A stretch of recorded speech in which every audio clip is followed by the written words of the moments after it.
Hello everyone, आज हम लोग पढ़ेंगे टाइम वैल्यू ऑफ मनी के बारे में। ठीक है। Time value of money of course BCom में भी बहुत से लोगों ने पढ़ा होगा।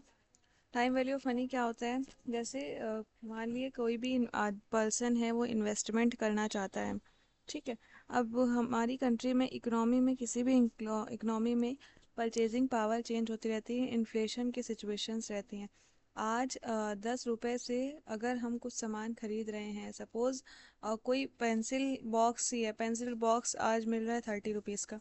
तो क्या वो पेंसिल बॉक्स 6 महीने बाद सपोज, या 1 साल बाद, या 2 महीने बाद ही 30 रुपीज़ का होगा?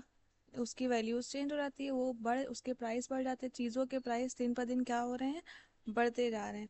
ठीक। तो जब जैसे जैसे चीज़ों की प्राइस बढ़ते जा रहे हैं, दैट मीन्स पैसे की वैल्यू क्या हो रही है? कम होती जा रही है। जैसे जैसे टाइम आगे बढ़ रहा है, पैसे की वैल्यू वैसे ही वैसे कम होती जा रही है।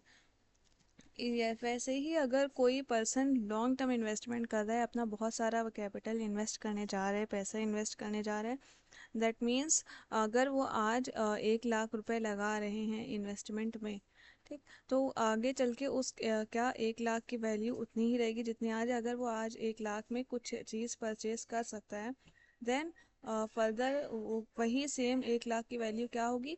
कम हो जाएगी। वही चीज़ हो सकता है 120 की मिले या 125 की मिले। तो टाइम वैल्यू ऑफ मनी का कॉन्सेप्ट बहुत ही इंपॉर्टेंट कॉन्सेप्ट है, बिकॉज ये दिखाता है कि जो मनी की वेल्थ आज की डेट में है, मींस प्रेजेंट टाइम में जो मनी जितना ज़्यादा वर्थ है, उसकी फ्यूचर में उतनी नहीं होगी। ठीक। तो आइडल कैश अगर है, जैसे आज हमारे पास है, वो इतना ज़्यादा वर्दी जितना ज़्यादा वर्दी नहीं होगा जितना कि पहले वाला था। ठीक है। इसीलिए क्या होता है कि जब मनी, कैसे बोलते हैं कि a bird in hand is better than two in the bush, means जो आज आपके पास है वो बेटर है उससे जो कल होगा। राइट। बिकॉज आज जो वैल्यू उसकी है, कल उसकी वैल्यू कम हो चुकी होगी। So time value of money क्यों पढ़ते हैं? Because it validates that money is worth is higher now than in the future. तो जब भी कोई इन्वेस्टर इन्वेस्टमेंट कर रहा है, ठीक, तो अगर मान लिया अगर किसी पर्सन ने लॉटरी जीती, उसको 1,000 रुपये मिल रहे हैं, उसको ये ऑप्शन दिया जा रहा है कि ये 1,000 रुपये आज आप अभी लेंगे या 2 साल बाद लेंगे। सो ऑब्वियसली कोई भी पर्सन हो, वो 1,000 अभी लेना ही सजेस्ट करेगा, बिकॉज ही नोज दैट आज जो 1,000 की वेल्थ है वो 2 साल बाद उतनी नहीं होगी। और आज फिर 1,000 वो लेकर उसको फर्दर इन्वेस्ट करके आने वाले 2 साल में हो सकता है उसका 1,500 अर्न कर ले। ठीक है। मे बी वो 1,500 की वैल्यूज आज के टाइम से बराबर ही हो, in the sense of purchasing power. इसीलिए इन्वेस्टमेंट के टाइम पे टाइम वैल्यू ऑफ मनी को कंसीडर करना इंपॉर्टेंट है, बिकॉज जो भी कैश फ्लोज फ्यूचर में होंगे, उनकी एक्चुअल वेल्थ कितनी होगी आज के टाइम के हिसाब से, ये सब चीज़ें कहाँ पे हम निकालते हैं? टाइम वैल्यू ऑफ मनी के कॉन्सेप्ट में। जैसे इसमें कॉन्सेप्ट आता है, हम लोग पढ़ते हैं प्रेजेंट वैल्यूज़ के बारे में। ठीक है। मिनट। या प्रेजेंट वैल्यूज़ के बारे में पढ़ते हैं, या फ्यूचर वैल्यूज़ के बारे में पढ़ते हैं। तो मान लिया अगर कोई इन्वेस्टर इन्वेस्ट कर रहा है 1 लाख आज की डेट में, ठीक है, तो फ्यूचर में उस 1 लाख की क्या वैल्यू होगी, वो निकालने के लिए टाइम वैल्यू ऑफ मनी का कॉन्सेप्ट यूज़ होता है, because he should know that actual wealth क्या होगी उस अमाउंट की जो हमें मिलेगा फ्यूचर में। या जो फ्यूचर में सपोज अगर आज 1 लाख हमें इन्वेस्ट करना है, फ्यूचर में कह रहे हैं कि 1,25,000 हमें मिलेगा 1 साल बाद। ठीक है। तो उस 1,25,000 की वर्थ आज के टाइम के अकॉर्डिंग क्या होगी? मे बी वो 1 लाख के इक्वली है या ज़्यादा है उससे। अगर उसकी वर्थ आज के टाइम के हिसाब से ज़्यादा होगी, तो आप वो इन्वेस्टमेंट अपॉर्चुनिटी गुड है, बिकॉज उसमें रिटर्न आपको अच्छा मिलेगा। अगर वो 125,000 आज के टाइम के हिसाब से, डिस्काउंटिंग टेक्निक होती है प्रेजेंट वैल्यू निकालने के लिए, वो अप्लाई करने के बाद you get to know that it is the value of 1,25,000 at that time is equal to 1 lakh at this time now. तो फिर उस इन्वेस्टमेंट में इन्वेस्ट करने का कोई मतलब नहीं है, बिकॉज आपको ना लॉस होगा ना प्रॉफिट होगा। ठीक है। इसीलिए टाइम वैल्यू ऑफ मनी का कॉन्सेप्ट बहुत ज़्यादा इंपॉर्टेंट है पढ़ने के लिए। अब देखिए, हम रीजंस देखेंगे कि क्यों कोई भी पर्सन हो वो प्रेफर करता है करंट टाइम पे मनी, मीन्स कल ना मिलके आज ही के टाइम पे आप मनी को रिसीव करना क्यों सजेस्ट करेंगे? तो उसका रीज़न सबसे पहले तो ये हो सकता है future uncertainties. Future uncertainties, because you don't know, may be inflation बहुत ज़्यादा हो जाए, परचेजिंग पावर क्या हो, मनी की वैल्यू कम हो जाए, बहुत अचानक से मनी की वैल्यू कम हो जाए, प्राइसेस बहुत ज़्यादा रेज हो जाए। ठीक है, तो फ्यूचर तो अनसर्टेन है, इसीलिए कोई भी पर्सन हो प्रिफर करेगा कि money to receive now, to invest it now instead of receiving it in the subsequent years, right. Then next reason है preference for present consumption, preference for present consumption, because everybody knows that आज अगर कोई 10,000 से जितना वो consumption कर सकते हैं, मे बी इन फ्यूचर वो 10,000 से उतना ज़्यादा नहीं कर पाएंगे, बिकॉज उसके प्राइसेस रेज होकर वैल्यू कम हो चुकी होगी। तो इसीलिए प्रेजेंट टाइम पे कंजम्पशन को करना ज़्यादा प्रेफर किया जाता है rather than in future. Then last है reinvestment opportunities, reinvestment opportunities. Suppose lottery जीती थी, उसी केस में अगर आप 1,000 आज ही रिसीव कर लेते, देन उसको आप फर्दर इन्वेस्ट करके उस पर और रिटर्न अर्न कर सकते हैं। बट अगर आप उसको 2 साल बाद रिसीव करेंगे, वो ऑप्शन चूज करेंगे, तो आप उसको वापस से उस पर और ज़्यादा रिटर्न नहीं अर्न कर पाएंगे। ठीक है, तो इसीलिए प्रेजेंट टाइम में मनी रिसीव करना ज़्यादा प्रेफर किया जाता है, बिकॉज उसको आप री इन्वेस्ट करके और रिटर्न गेन कर सकते हैं। Now time value of money में दो कॉन्सेप्ट आते हैं, इंपॉर्टेंट कॉन्सेप्ट आते हैं, एक होता है कंपाउंडिंग, सॉरी डिस्काउंटिंग, एंड एक होता है सेकेंड वन इज कंपाउंडिंग। ठीक है, वन बाय वन दोनों को देखेंगे कि डिस्काउंटिंग एंड कंपाउंडिंग क्या होता है। तो सबसे पहले आता है डिस्काउंटिंग टेक्निक। ठीक है, डिस्काउंटिंग टेक्निक क्या होती है, सपोज इन्वेस्टर इन्वेस्ट कर रहा है, ठीक है, इन्वेस्टमेंट कर रहा है, आज आप इन्वेस्टमेंट कर रहे हैं, कोई भी पर्सन 2 लाख रुपीज़ का, 2 लाख रुपीज़ का इन्वेस्टमेंट किया और उसको बता रहे हैं कि 5 साल बाद आपको इसका 3 लाख मिलेगा सपोज। ठीक है, तो उस 3 लाख की जो 5 साल बाद मिलेगा, उसकी वैल्यू क्या होगी आज के डेट में। ठीक है, अगर वो 3 लाख तब ना मिल के आज की डेट में मिल रहा होता, तो शायद वो 3 लाख से आप ज़्यादा चीज़ें खरीद पाते जितना कि 5 साल बाद मिलेगा। ऑब्वियसली, बिकॉज चीज़ों के सपोज चीज़ों के प्राइसेस बढ़ते चले जा रहे हैं। ठीक, तो आज अगर 2 लाख में, आज अगर 3 लाख में आप जितना चीज़ें खरीद पाएंगे, 5 साल बाद उस 3 लाख पे उतना आप नहीं खरीद पाएंगे। तो 3 लाख जो 5 साल बाद मिलेगा, उसकी एक्चुअल में क्या वैल्यू होगी आज के टाइम के हिसाब से, वो निकालते हैं हम लोग डिस्काउंटिंग टेक्निक में। तो it is a process of finding out the present value of a future sum और a future series. Series means हो सकता है आपको एक लमसम अमाउंट ना मिलके इंस्टॉलमेंट में मिले, कि ईयर बाय ईयर इतना इतना रिटर्न मिलता रहेगा, तो उस हिसाब से निकालना वैल्यू, या एक फ्यूचर एक लमसम अमाउंट के निकालना। ठीक है, तो डिस्काउंटिंग टेक्निक में आने वाले टाइम पे जो पैसा मिलने वाला है, उसकी वैल्यू निकालना आज के टाइम के हिसाब से, वो होता है डिस्काउंटिंग में। ठीक, तो इसका फॉर्मूला क्या है, present value is equal to future value upon 1 + i divided by 1 + i⁴ ठीक, मीन्स प्रेजेंट वैल्यू कैसे निकली, फ्यूचर में जो सम मिलेगा, फ्यूचर वैल्यू जो भी अमाउंट मिल रहा है उसको यहाँ पे मेंशन करेंगे, then 1 + i, that means the rate of interest कितना है, और n means number of years. ठीक है, इस फॉर्मूले पे पुट करके निकाल लेंगे। सपोज एक अगर हम बात करें एक सीरीज ऑफ एन्युटी, एन्युटी होता है, एक एन्युटी की बात करें, एन्युटी में होता है कि आपको कैश फ्लोज मिलता है year by year, her year आपको कुछ अमाउंट मिल रहा है। मान लिए एक एक साल बाद आपने 1,000 रुपये लगाए, ठीक, एक साल बाद आपको ईयर वन में मिल रहा है 900 रुपये, और ईयर टू में मिल रहा है आपको कैश फ्लो, सपोज आ रहा है, कैश इनफ्लो आ रहा है, ईयर दूसरे साल में आ रहा है 900 रुपये, फिर तीसरे साल में फिर वापस से आपको 900 रुपये मिल रहा है, तो ये 3 साल मिल रहा है, आने वाले सालों में आपको 900 रुपये का रिटर्न मिल रहा है। अब आज के टाइम पे इसकी वैल्यू कैसे निकालेंगे, इस ईयर में, ईयर जीरो मीन्स अगर प्रेजेंट टाइम में हम निकालें, सपोज इस 900 से हम जितना सामान आने वाले साल में खरीदेंगे, तो आज के टाइम पे उतना हम खरीद पा रहे हैं 818 रुपये में, मीन्स ये जो 900 एक साल बाद होगा आज की डेट में, वो 900 की वैल्यू, 900 कितना बराबर है, 818 के बराबर है। तो ये कैसे हमने निकाला है, ये इस फॉर्मूले में पुट करके, अगर इसको यहाँ पे रख के ऐसे निकालें, it is just an example, may be 818 ना हो, कुछ और हो। सपोज अगर यही बात हम ले के चले, रेट ऑफ इंटरेस्ट हम मान लें 10% रेट ऑफ इंटरेस्ट के हिसाब से हमें मिल रहा है, ठीक है, और अमाउंट मिल रहा है 900 रुपीज़। मान लीजिए प्रेजेंट वैल्यू निकालनी है, कोई कैश फ्लो है, ठीक, उस पर हमको एक साल बाद मिल रहा है 10,000 रुपीज़, ये एक साल बाद है, that is the future value ये। और अब रेट ऑफ इंटरेस्ट क्या है, 10% के हिसाब से मिल रहा है, तो रेट ऑफ इंटरेस्ट यहाँ पे लिख लिया। देन एन क्या है, एन पावर 1 साल बाद मिल रहा है इतना, तो पावर लगा ली 1। अब फॉर्मूले में पुट करके जो भी वैल्यू आएगी निकाल लेंगे। तो इस तरह से प्रेजेंट वैल्यू निकालते हैं फ्यूचर सम के। ठीक, और वही ईयर, दूसरे ईयर में जो 900 मिल रहा है अब उसकी वैल्यू क्या है, यहाँ पे देखिए और कम होगी, हो सकता है वो जो 2 साल बाद मिले 900, तब उस 900 की वैल्यू अब 744 ही रह गई। और 3 साल बाद अगर मिल रहा है सपोज, उसकी वैल्यू कितनी हो गई, 676 ही हो गई। तो इस हिसाब से टोटल वैल्यू प्रेजेंट टाइम के हिसाब से ये तीनों कैश फ्लो की टोटल वैल्यू कितनी होगी, 2238। और वहीं अगर हम ये कैश फ्लोज को देखें तो इनकी वैल्यू कितनी आ रही है, 999, 2700 वैल्यू आ रही है, राइट। बट आज के टाइम से टाइम के अकॉर्डिंग वो वैल्यू कितनी है, 2238 ओनली। तो that is the concept of discounting technique, right. Means आज के टाइम पे जो पैसा मिल रहा है वो अब वर्दी ज़्यादा है rather than to receive it in any future date.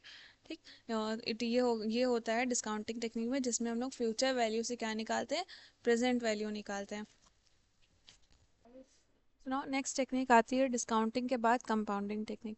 तो जैसे डिस्काउंटिंग में हम लोगों ने क्या देखा, हम लोग फ्यूचर में जो सम मिलने वाला है उसकी वैल्यू निकालते हैं आज के टाइम के according, that means future value से प्रेजेंट वैल्यू में आते हैं। बट वैसे ही कंपाउंडिंग टेक्निक में क्या होता है, कंपाउंडिंग टेक्निक में हम लोग प्रेजेंट वैल्यू से फ्यूचर वैल्यू पे जाते निकालते हैं, प्रेजेंट वैल्यू से फ्यूचर वैल्यू को कैलकुलेट करते हैं। दैट मीन्स आज जो ऐसे आज जो टाइम अमाउंट हमें मिल रहा है उसकी क्या वैल्यू होगी आने वाले अगले सालों में। ठीक है, बढ़ जाएगा, कितना बढ़ेगा, तो वो जो वैल्यू निकालेंगे। ये टेक्निक जैसे कोई इन्वेस्टर को इन्वेस्टमेंट करना है, तो अगर वो आज 1 लाख रुपए लगा रहा है तो वो 1 लाख रुपए की वैल्यू आने वाले टाइम में क्या होगी। ठीक है, में भी हो सकता है वो 1 लाख की वैल्यू 1 साल बाद 1 लाख रुपए मतलब जो लगा रहा है वो बढ़ के उसकी जितनी वर्थ है वो इंक्रीज होके 120 तक के हो। आज जो 1 लाख की वर्थ है मे बी वो 2 साल बाद 120 की भी सेम वर्थ हो। तो वो 1 लाख की जो वर्थ है अपनी वर्थ निकालने के लिए कंपाउंडिंग टेक्निक का यूज़ करते हैं, दैट प्रेजेंट वैल्यू से फ्यूचर वैल्यू पे जाने के लिए। ठीक, तो compounding technique that mean it is use to find out the future value of a present money. जो आज मनी है यहाँ पे फ्यूचर वैल्यू से that doesn't mean the actual sum, that means that worth क्या होगी उस अमाउंट की जो आज मेरे पास है हैंड में। उसका क्या फॉर्मूला है, future value is equal to present value into 1 + r whole to the power n. That means present value जो भी होगी उससे मल्टीप्लाई कर देंगे हम 1 + रेट ऑफ इंटरेस्ट को, पावर जो भी नंबर ऑफ ईयर होगी उसको बोलते हैं एन। मे भी मान ली प्रेजेंट में प्रेजेंट वैल्यू है जो भी हम इन्वेस्टमेंट करने जा रहे हैं उसकी 1 lakh rupees, rate of interest है 10% रेट ऑफ इंटरेस्ट के हिसाब से हमें मिलना है, और कितने में, 2 साल में। तो ऐसे अगर हमें निकालना है 2 साल में इस अमाउंट की क्या वर्थ होगी इतने रेट ऑफ इंटरेस्ट पे अगर हमें मिलेगा। ठीक, तो फिर इस तरह से निकाल लेंगे। ठीक है, तो कंपाउंडिंग टेक्निक किस लिए यूज़ हुई, प्रेजेंट वैल्यू से फ्यूचर वैल्यू, प्रेजेंट अमाउंट की फ्यूचर वैल्यू कैलकुलेट करने के लिए, राइट। इसी तरह से ये अगर कोई सिंगल कैश फ्लो है तो उसकी इसी यही फॉर्मूले में पुट करके निकालेंगे। सपोज मे बी एन्युटी के फॉर्म में पैसे मिल रहे हैं डिफरेंट डिफरेंट इंस्टॉलमेंट में एक सीरीज ऑफ कैश फ्लो में। एन्युटी क्या होता है सबसे पहले तो हम देखेंगे। नाउ नेक्स्ट टॉपिक एक आता है कंपाउंडिंग एंड डिस्काउंटिंग के बाद। उसमें जो हम लोगों ने फॉर्मूलाज पढ़ा वो उस केस में यूज़ होता है अगर फ्यूचर वैल्यू या प्रेजेंट वैल्यू में जो भी अमाउंट मिल रहा है वो वो एक लमसम अमाउंट मिल रहा हो। में भी जैसे 1 लाख यहाँ पे मिल रहा था, ठीक है। तो एक लमसम अमाउंट जब मिलता है तो इन फॉर्मूलाज का यूज़ करते हैं। बट कभी कभी क्या होता है जैसे इंश्योरेंस के केस में ही होता है कि आपको लमसम अमाउंट ना मिलके इक्वल कैश फ्लो, एक series of equal cash flows में regular time to time interval पे अमाउंट मिल रहा होता है। सपोज हर ईयर आपको 10,000 रुपीज़ मिल रहा है या हर मंथ आपको 10,000 रुपीज़ मिल रहा है। ठीक, तो एक इक्वल इंटरवल पे, रेगुलर इंटरवल पे equal amount of cash flow अगर रिसीव हो रहा है या पेमेंट कर रहे हैं, उस केस में उस अमाउंट की जो वैल्यू निकालते हैं उसे बोलते हैं एन्युटी। तो एन्युटी क्या होती है, it is a finite series of equal cash flows met at regular intervals, ठीक। तो लमसम अमाउंट में मिले तो उसके लिए नॉर्मल फॉर्मूलाज जो हम लोगों ने अभी पढ़े कंपाउंडिंग एंड डिस्काउंटिंग में वो यूज़ करते हैं। बट जब लमसम अमाउंट ना मिलके थोड़ा थोड़ा अमाउंट रेगुलर इंटरवल पे मिलता है, देन उसे क्या बोलते हैं, एन्युटी। वैसे ही एन्युटी निकालते हैं, प्रेजेंट वैल्यू के लिए अलग फॉर्मूला है और फ्यूचर वैल्यू के लिए अलग। सपोज जैसे अभी हम लोगों ने पढ़ा था एक सीरीज ऑफ एन्युटी, आज के डेट में हम एक फ्यूचर अमाउंट का कैश फ्लो निकाल रहे हैं, ठीक। ये ईयर 1 है, ईयर 2 है, ईयर 3 है। जैसे हम लोगों ने उस एग्जाम्पल में देखा था, ईयर 1 में 900 रुपये हम लोग को हर ईयर सपोज मिल रहे हैं, ठीक। तो उसकी वैल्यू निकाली थी, उन तीनों अमाउंट की वैल्यू निकाली आज के डेट में, तो इसमें आई 818 आई, 744 आई, 676 है, फॉर्मूला में पुट करके। तो ये क्या है, ये देखिए यहाँ पे इक्वल अमाउंट मिल रहा है रेगुलर इंटरवल पे। ये होता है एन्युटी का केस, और इसका फॉर्मूला क्या होता है, annuity amount into present value annuity factor r comma n. Annuity amount में दैट मीन्स जो अमाउंट रेगुलर इंटरवल पे वो मिल रहा है वो मेंशन करेंगे। और ये जो है प्रेजेंट वैल्यू एन्युटी फैक्टर, इसके लिए एक टेबल भी आती है, ठीक। मैं भी आपको टेबल प्रोवाइड कर दी रहेगी। टेबल में हर रेट पे नंबर ऑफ ईयर के हिसाब से सारी चीज़ें मेंशन होंगी, जो जो अमाउंट है किसी particular rate of interest and number of year पे, वो सारे वैल्यूज मेंशन रहती हैं। डायरेक्ट उठा के मल्टीप्लाई कर देंगे, बट इन केस टेबल नहीं है then you can use this formula where it is said that PV AF is equal to 1 minus 1 divided by 1 plus R, that is the rate of interest, to the power T, that means the number of time period, number of years whole divided by R, ठीक। इस formula में put करके हम लोग present value annuity factor भी निकाल देंगे और जो भी एन्युटी अमाउंट होगा उसे मल्टीप्लाई कर देंगे। तो इस तरह से एन्युटी की प्रेजेंट वैल्यूज आ जाती हैं, ठीक। नाउ जैसे एन्युटी की प्रेजेंट वैल्यू वो थी, वो डिस्काउंटिंग केस में थी। अब उसी तरह से अगर कंपाउंडिंग के केस में दैट मीन्स फ्यूचर वैल्यू निकालनी हो प्रेजेंट वैल्यू से, ठीक। और वैल्यूज हमारे पास एक particular time to time period पे इक्वल अमाउंट मिल रहा हो, उसमें एन्युटी की फ्यूचर वैल्यू निकालनी हो, तो उसका फॉर्मूला क्या होता है, annuity amount multiplied by CVF, that is compounding value annuity factor. And इसको निकालने का ये फॉर्मूला है। अगर इसकी भी टेबल आती है, उसमें भी नंबर ऑफ ईयर्स और रेट ऑफ इंटरेस्ट के हिसाब से टेबल आपको वैल्यूज आपको मेंशन होंगी। in case nahi hai then you can use this formula where it said that 1 plus r, that is the rate of interest, divide whole to the power t, number of years minus 1 whole divided by r, ठीक है। And ये कैसे use होता है, suppose year 1, year 2, year 3, ये values हैं जो मिलेंगी। अब इनका हमें निकालना है, इनकी फ्यूचर में क्या वैल्यूज होगी, ठीक। मान ली ये 1000 रुपए, जो इस टाइम पे तो इसकी वैल्यूज 1000 ही होगी, बट ये 1000 रुपए जो पहले हमने दिया था इसकी वैल्यू फ्यूचर में सपोज आई फॉर्मूला में पुट करके 1100 रुपए, इसकी वैल्यू क्या है, 1210 रुपए में भी। मीन्स जो 1100 रुपए वर्थ होगी फ्यूचर में, इस वो आज के टाइम पे कितना है, 1000 रुपए आज के टाइम के, दैट मीन्स 1000 रुपए की हमने फ्यूचर वैल्यू क्या निकाली, 1100 रुपए 3 साल बाद। और 2 साल बाद वही 1000 रुपए कितने की होगी, 1210 की। तो इस तरह से निकालते हैं प्रेजेंट वैल्यू से फ्यूचर वैल्यू एन्युटी के केस में। यहाँ भी 1000 रुपीज़ हर ईयर हम दे रहे हैं, इक्वल अमाउंट फ्लो हो रहा है, इक्वल कैश फ्लो हो रहा है रेगुलर इंटरवल पे, ठीक, हर year by year. That is the case of annuity, right. Annuity is different from perpetuity. एक होता है परपेचुइटी, उसमें क्या होता है, परपेचुइटी में infinite series of cash flow होती है, अर्निंग होती है एक इनडेफिनिट लॉन्ग लाइफ तक के इनफिनाइट सीरीज। यही डिफरेंस है परपेचुइटी एंड एन्युटी में, कि एन्युटी में you know that it has a definite time interval, कि कितने टाइम तक के आपको मिलना है। But when you are receiving money और या कैश फ्लो हो रहा है एक इनफिनाइट टाइम तक के, रेगुलर कोई डेफिनेट टाइम पीरियड नहीं है कैश फ्लो का, तो वो कौन सा केस होता है, उसे बोलते हैं हम लोग परपेचुइटी। एंड जब भी अगर आपको प्रेजेंट वैल्यू निकालनी है या फ्यूचर वैल्यू निकालनी है एन्युटी की, ठीक है, तो कोई भी एन्युटी का पैसा मिल रहा है, प्रेजेंट वैल्यू फ्यूचर वैल्यू में निकालनी है, तो वो मंथली सपोज मिल रहा है, तो ये भी चीज़ इंपॉर्टेंट होती है एन्युटी में चेक करने के लिए कि मंथली पैसा मिल रहा है टाइम पीरियड, तो वो मंथ के स्टार्टिंग में बिगनिंग में मिल रहा है या एंडिंग में मिल रहा है, ठीक है। तो सिचुएशंस, जब ऐसी सिचुएशन होती है कि जो कैश फ्लो है वो हमें बिगिनिंग में एंड हो रहा है, हर मंथ की या हर ईयर की बिगिनिंग में अगर पैसे रिसीव हो रहे हैं, तो उसे हम लोग बोलते हैं annuity due, annuity due that means receiving eight the beginning of the period. Mean कोई भी कैश फ्लो हो रहा है रेगुलर इंटरवल पे बट बिगनिंग पे हो रहा है तो वो कहलाता है annuity due. And when ordinary annuity क्या होती है, जब कोई कैश फ्लो या कोई भी अमाउंट रिसीव हो रहा है वो अगर पीरियड के एंडिंग में हो रहा है, मंथ के लास्ट में हो रहा है। सपोज जैसे इंश्योरेंस के केस में होता है कि आपको रिटायरमेंट प्लानिंग वाला कुछ आपने इंश्योरेंस लिया हुआ है तो रिटायरमेंट के बाद आपको अमाउंट मिल रहा है, ठीक है। तो पीरियड के एंड होने के बाद अगर अमाउंट रिसीव हो रहा है लमसम पे एक इक्वल इंटरवल पे, देन उसे क्या बोलेंगे, ऑर्डिनरी एन्युटी। और जब when you are the cash flow occurs at the beginning of the period it is said to be as annuity due, ठीक। एंड ऑर्डिनरी एन्युटी हो या एन्युटी ड्यू, इन दोनों के लिए ही present value and future value calculate करने के लिए सेपरेट टेबल्स भी आती हैं। So it is all about the time value of money. Thank you.